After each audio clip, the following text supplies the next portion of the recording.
look at how do we determine a linear equation from a pattern. So by the end of the video, you should be able to determine a linear equation from a pattern or a group of numbers. So let's have a look at what is the linear rule. So the linear rule is in the function of y equals mx plus c. So x and y refer to the Cartesian plane, the x value and the y value. From those, the m value is your gradient. So your gradient is the slope of the linear line, and the c value is the y-intercept. So where your linear line is going to cross the y-axis. You can use different letters instead of x and y. For example, the textbook uses t and m. So t equals mn plus c instead of the x and y. I like to use x and y because it's the generally accepted format for linear equations. So let's have a look at how do we find a linear rule from a pattern. And the first step is going to be identify the gradient, or the textbook will sometimes refer to it as the common difference. So each number in the pattern, when we go up by 1, what does that number go up by? It could be 2, it could be 3, or it could be going down. It could be going down by 2, going down by 3, so -2 or -3. It is the difference between each term in the sequence. So that is the first step, is to identify the gradient. The second step is to calculate the y-intercept. Now we can calculate the y-intercept when the x value is 0. The third step, once we know the gradient and the y-intercept, is to write the formula with the required variables and known values. And it's going to be in the format of y equals mx plus c, or using whatever terms or variables that the question asks you to answer. So step 1 is to find the gradient, step 2 is to find the y-intercept, and then substitute them into the formula to determine what the linear rule is going to be. So having a look at an example, we want to determine the equations for the linear relations formed by the following number patterns. And like I said, they use n for the term number and t for the term, or x and y if we're using our normal rule format. So the first group of numbers is 3, 7, 11, and 15.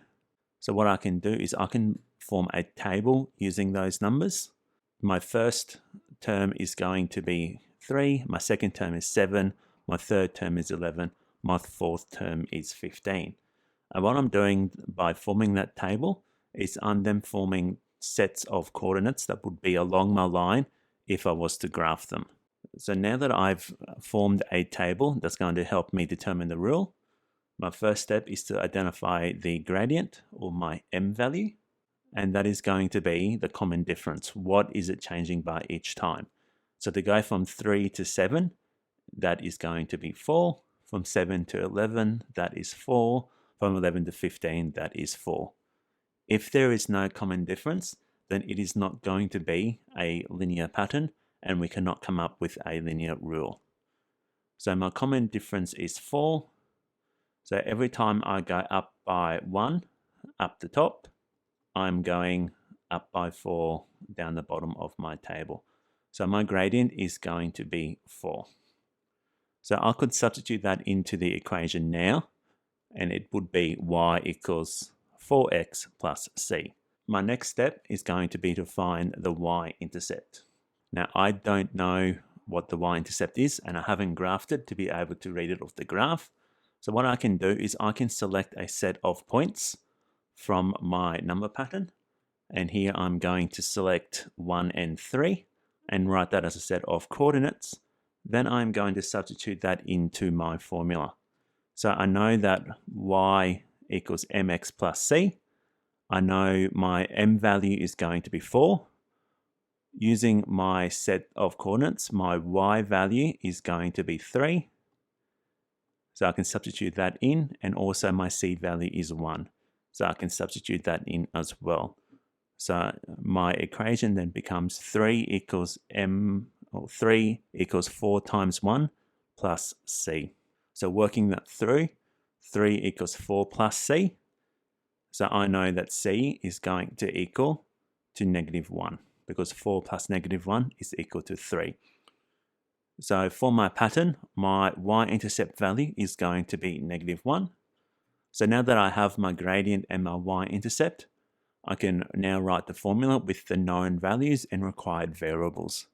So it is going to be y equals 4x minus 1, or in this case, it's going to be t equals 4n minus 1. So that's an example of how I can use a number pattern to come up with the formula or the equation for that linear pattern. So have a look at B. I've got 8, 5, 2, and -1. And I want to follow the same steps to come up with my equation. So making a table, I'm going to have a set of numbers. My first number is going to be 8. My second number is 5. My third number is 2. My fourth number is -1. So I can go ahead and identify the gradient or find what is the common difference. So going back to my number pattern, 8 minus 3 is 5. 5 minus 3 is 2. 2 minus 3 is -1. So my common difference is -3. So every time I go up by 1 in my number pattern, I am going down 3 in my number. So up by 1, down by 3, up by 1, down by 3. So my gradient for this number pattern is going to be 3, or -3, because I'm going down. So I can substitute that into the equation, and it would be y equals -3x plus c. So the second step is going to be to go through and find the y-intercept. And again, I can select a set of numbers to be able to work out what the y-intercept is. I'm going to choose 1 and 8, but I could choose any of those other number sets along my pattern and come up with the same y-intercept.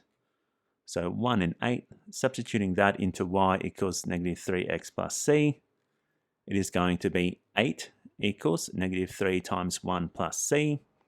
So 8 equals -3 plus c, and my c value therefore is going to be 11, because -3 plus 11 is equal to 8.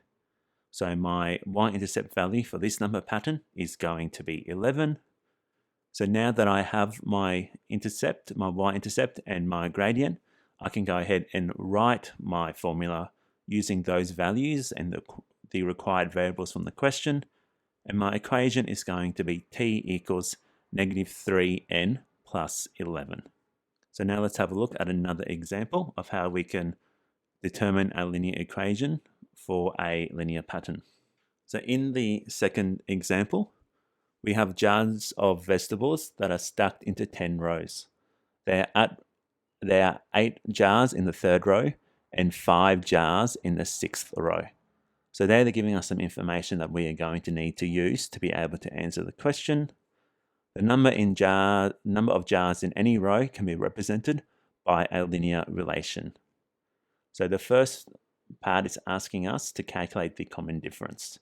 So what does it go up by every time? Or what does it go down by every time, depending if it's increasing or decreasing? And remember, my common difference is the gradient. So in my last example, I formed a little table to help me, and I'm going to do the same thing here. So I'm going to draw up a table, and I'm going to have my x and my y values. So my x value is going to be the row, and my y value is the number of jars in that row. So going back to the question, I have 8 jars in my third row. So in my third row, my value is 8. So I'll put that into my table, and then going back and selecting additional information from the question, 5 jars in the sixth row. So I can again add that to my table, and in my sixth row, I have 5 jars. So now that I have 2 pieces of information in the table, I can go ahead and work out what that common difference is. So between the third and the sixth row, I am going down by 3 jars. Now the difference between my third and my sixth row is going to be 3 rows. So I got my third, I got my fourth row, I got my fifth row, and I got my sixth row. So I've got 3 rows, and over those 3 rows, I'm going down by a total of 3 jars. So my gradient is going to be -3 divided by 3, which is equal to -1.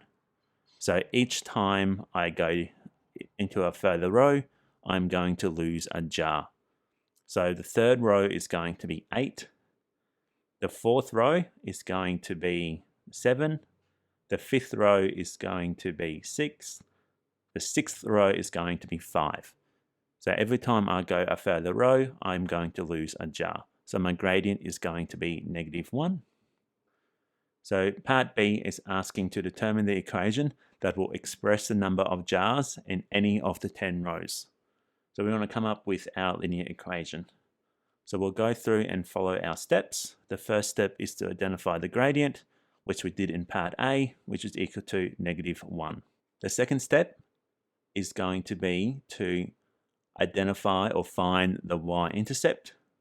And I can find the y-intercept by selecting a set of coordinates and substituting them into the formula that I know, which at this stage is going to be y equals -x plus c. So I'm going to select 3 and 8 as my two variables I'm going to substitute in, 3 being my x value, 8 being my y value.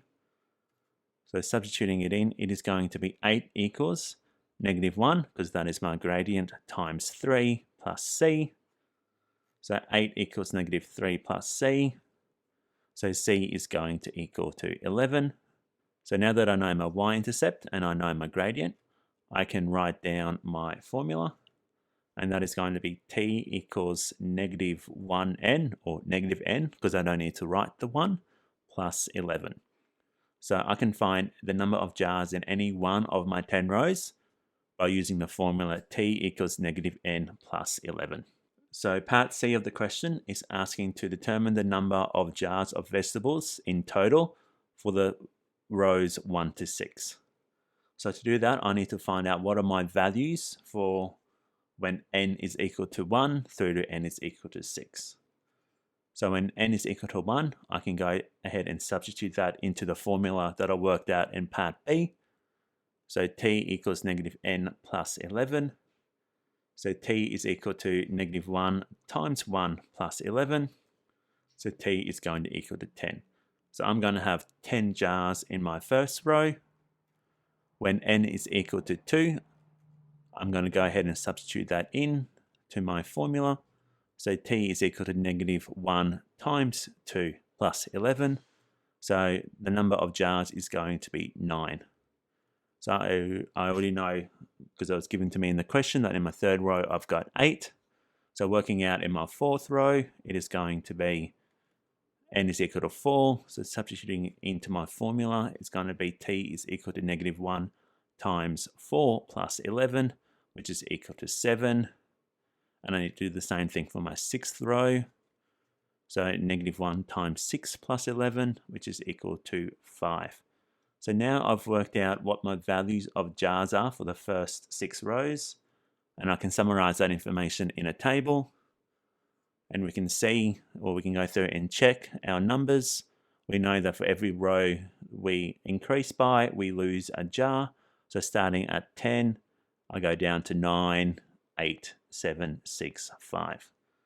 So working out the total number of jars in the first 6 rows, I need to go ahead and add 10 plus 9 plus 8 plus 7 plus 6 plus 5, which equals to 45.